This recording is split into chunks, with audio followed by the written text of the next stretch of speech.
Við erum stödd hérna í Vallanesi á Fljótsdalshéraði og við erum að horfa hérna yfir tilraun þar sem að lífkol voru sett í jörð og að þetta er samstarfsverkefni Tandrabrettis og Landbúnaðarháskólans og Skógræktarinnar.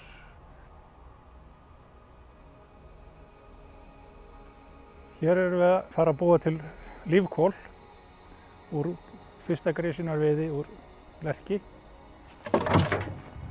Þessu potum við bara inn í ofninn. Reynum að troða eins stétt og hægt er.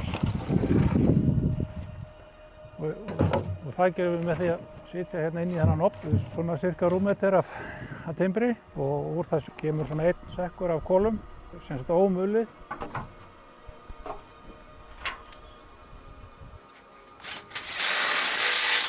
Kolirnir eru nánast svona í heilu lagi þegar þeir koma út. En svo er hægt að mylja þetta niður og þá koma svona 200 kíló í einn sekk.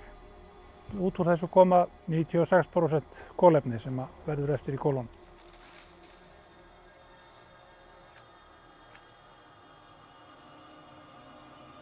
Við blönduðum lífkolin saman við skít, mismunandi mikið magn af skít. Við ætlum að reyna að skoða hvort að það skipti máli hversu mikið af lífkolum eru sett í jörðina til að fá einhver jákvæð áhrif. Við búumst ekki við snöggum breytingum á uppskerumagni eða breytingum á jarðvegi. Við trúum eða höldum að áhrifin verði frekar til langtíma. Viðarkol eru mjög gljúp eða svona eins og svampur, bara miklu fínni.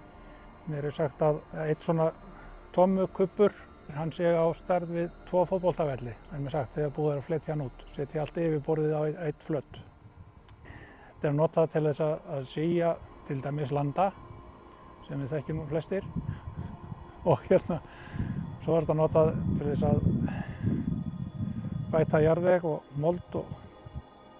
Þessi lífkol, þau hafa engin næringarefni, þetta er eiginlega bara hreint kolefni. Það sem að lífkolin gera er að þau virka svona svolítið eins og svampur, að þau draga til sín bæði vatn og næringarefni sem að eru svo aðgengileg plöntunum seinna.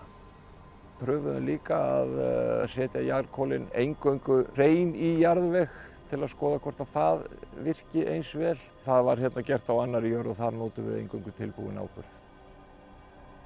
Þetta er á kerru sem hægt er að fara með hver sem er. Mjög handhægt og gott. Hér er hitamælir sem sýnir hitann í innra hólfinu, en við viljum fá hann í 400 áður en að við lokum innra hólfinu og þá fer gasið niður og í eldinn. Þetta aftur á móti er sjálfvirk græja sem mælir hitann. Hann hjálpar okkur þegar að halda hitanum réttunum þegar að gasið er byrjað að brenna á að vera sjálfvirkt. Þá þarf ekki að standa yfir þessu síðustu 2 tímana. Og hérna upp á þessu litla gati, þar kemur bara gufan sem er að koma úr timbrinu. Þessu gati lokum við þegar það er nógu heitt, þá fer gasið niður í eldinn. Þá þurfum við ekki að setja meira eldi við það neitt. Svo þegar að gasið er búið, semst úr timbrinu, þá bara sloknar eldurinn hægt og rólega og þá er allt klart. Kolinn tilbúinn og eldurinn deyr bara í róleitum.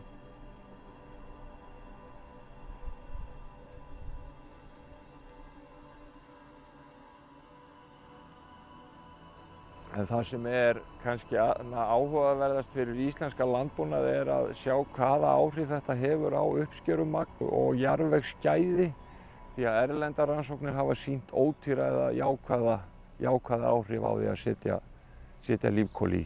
Og það sem við erum kannski líka að skoða með því að setja lífkolin eingöngu beint í jörð, hvort þú muni þá þurfa minni áburðarskammta á hverju ári þegar að borið er á tún. Og það yrði náttúrulega fjárhagslegur ávinningur fyrir bændur ef að það er hægt að lækka kostnað við áburðarkaup og jafnvel á sama tíma bæta jarðvegsgæði. Og svo er líka kannski svona einn hlutur í viðbót sem hangir á spýtunni, en það er binding kolefnis.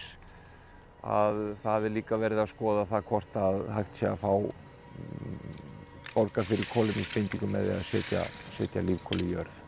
Og þá er ávinningurinn af því að setja þetta í jörð fyrir landbúnað bara eiginlega margþættur, því að þá er það minni áburðarnotkun betri jarðvegsgæði og menn fengju borgað fyrir að setja kolin í jörðina.